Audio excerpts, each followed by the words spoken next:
at that. Now, I've hit... So this is the fan wall mount that I've got to make sure we don't get included. So I've got to put a hole in the wood there. So I've got to measure that up. Let's make sure it fits in first of all and then measure it up and cut it. Let me show you why the 18-volt system is so much better than the 240-volt mains powered system. I'm going to show you what I've got to do to get organised. Watch this.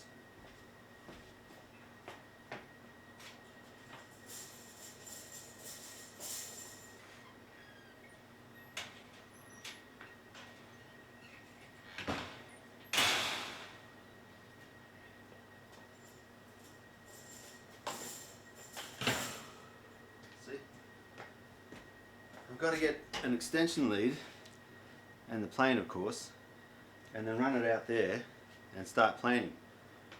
I would be started by now if I had the 18-volt plane. Bang! I'd be started.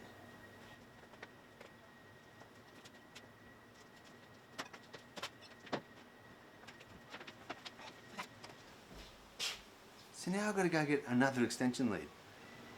So I found a power outlet. There's one in there, but the dryer and the washing machine are hooked into the one power point. So I've got to unplug one, stop the one going, and then, you know, see? I feel like giving up.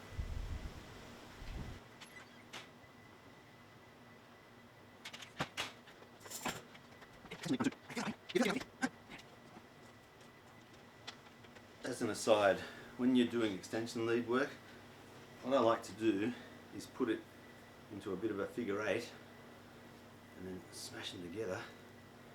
Then, if you're mad enough to want to pull hard, you're not going to disengage it, it will still be working. Which could be a problem if you're getting electrocuted.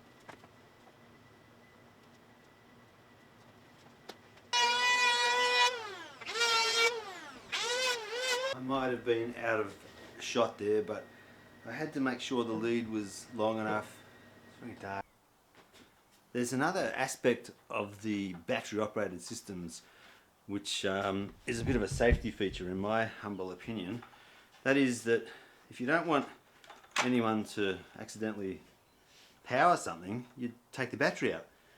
And then if kids or someone with you playing around, there's less chance of them hurting themselves when they're playing with these tools. They're not toys.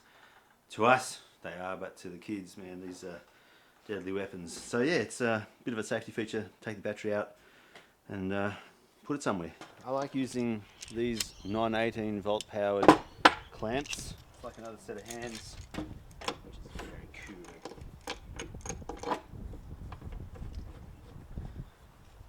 Alright, I don't know if you can see it or not. Right there, you can't see it.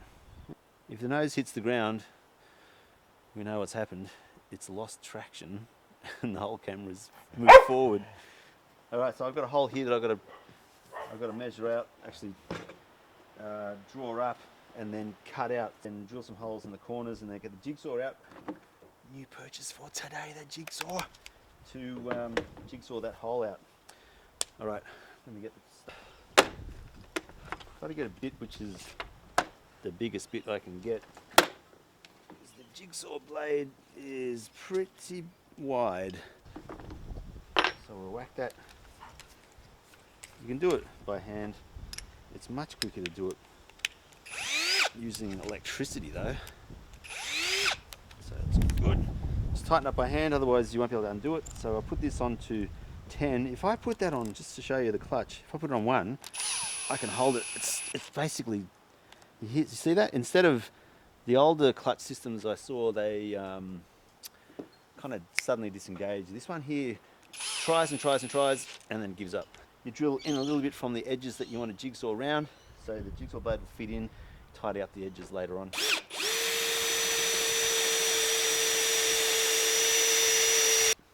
2-speed, make it. Oh, it jumps through it, no problem.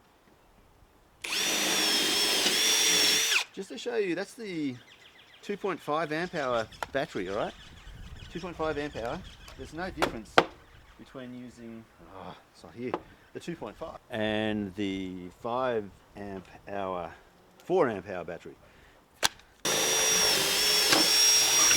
Speed, and they're pretty much operating the same speed, so it doesn't matter whether you get the small capacity or the big capacity. It's all about how much time you think you'll need to run whatever it is that you're using.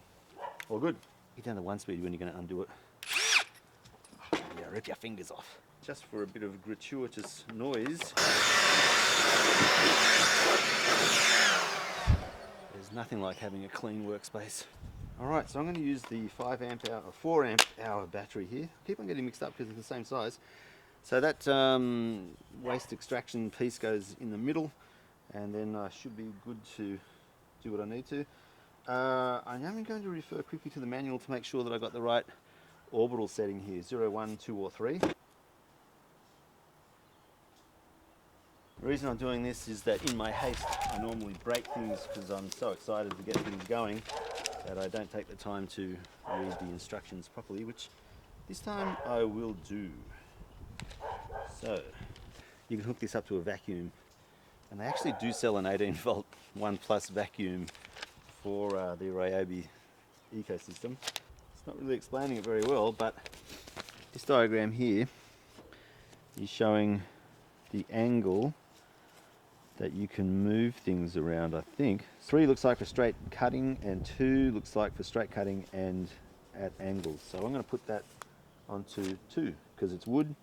I want to cut it at an angle, and therefore hopefully it won't break anything.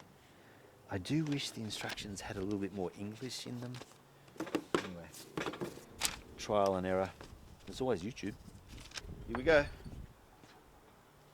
I'm going to lock it in. Oh, there's a light. I can see what I'm working on. Give it a spin. Yeah, so it looks like setting 2, so looks like that's the one to use. Because I'm going straight ahead, I'm going to put it on 3. And it might need to go a tad faster just to... Alright, knock it down a bit, put it onto 2. Oop.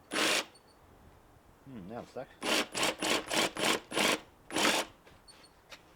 it on 2. I'm going to just cut all that out.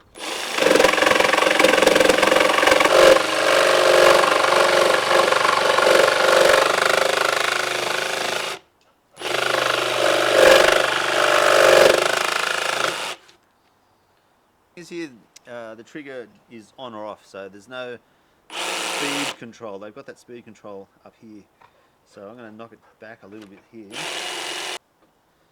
Alright, looks alright. So,